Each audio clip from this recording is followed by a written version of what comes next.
#AskDrJonas అని type చేసి మీ questions అడగండి, తప్పకుండా రిప్లై చేస్తాను. User ZY8LU. హాయ్ సార్, నా ఏజ్ 16 years. నాకు రిసీడింగ్ హెయిర్ లైన్ ఉంది, బట్ అక్కడ బేబీ హెయిర్ ఉన్నాయి. అవి పెరగాలంటే ఏం చేయాలి? మీ ఏజ్ 16 years అంటే చాలా చిన్న ఏజ్. ఈ ఏజ్లో మీకు హెయిర్ లైన్ కొంచెం రిసీడ్ అయ్యే ఛాన్సెస్ ఉంటాయి, ప్రత్యేకించి టెంపుల్ ఏరియాలో. బట్ మీరు గమనించిన పాయింట్ కరెక్ట్. ఆ రిసీడింగ్ హెయిర్ లైన్ ఏరియాలో పల్చని బేబీ హెయిర్ కనిపించే అవకాశం ఉంటుంది. ఇప్పుడు యాక్చువల్గా ఏం జరుగుతుందంటే మన లాంగ్ హెయిరే క్రమక్రమంగా రిసీడ్ అయ్యే కొద్దీ బేబీ హెయిర్గా మారిపోతూ ఉంటుంది.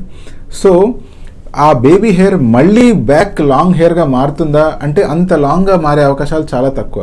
బట్ ఎస్, అట్లీస్ట్ మీరు కనుక మినాక్సిల్ లాంటి ట్రీట్మెంట్స్ వాడినట్లయితే ఆ బేబీ హెయిర్ అలాగే రాలిపోకుండా ఆగే అవకాశం ఉంది, లేదా రాలిన తర్వాత కూడా మళ్ళీ బేబీ హెయిర్ పెరిగే అవకాశం ఉంటుంది.